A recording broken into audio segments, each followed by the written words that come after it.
Tajikistan is one of the most migration-dependent countries in the world. Between 1.3 and 2 million citizens live outside of the country, primarily in Russia, and migration makes about 50% of the economy. So it's been mostly in migration that we've seen the recruitment take place.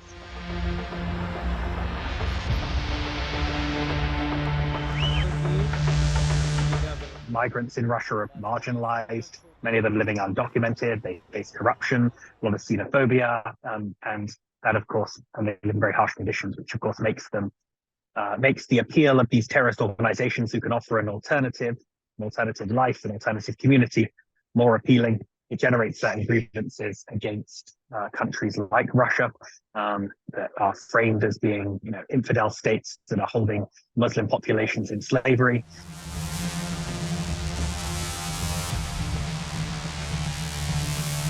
So a lot of their messaging in the Tajik language is specifically addressing the concerns of migrants against Russia and against their life in Russia, against the government of Emomali Rahmon, the president of Tajikistan, who's ruled the country since 1992, and some of his corrupt policies and authoritarian governance.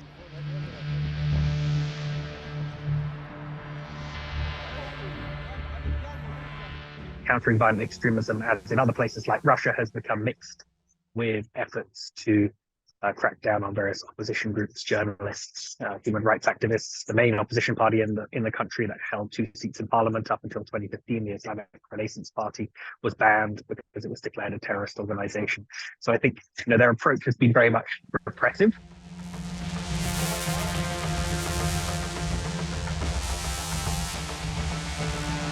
There's a lot of fear as to what the repercussions will be for the large Tajik community in Russia. Already a lot of reports circulating of attacks, violence against Tajik community in the country, some attacks on businesses, people saying they won't use taxis if they're driven by Tajiks. And so I think for society, the main concern is the safety of the Tajik community in Russia.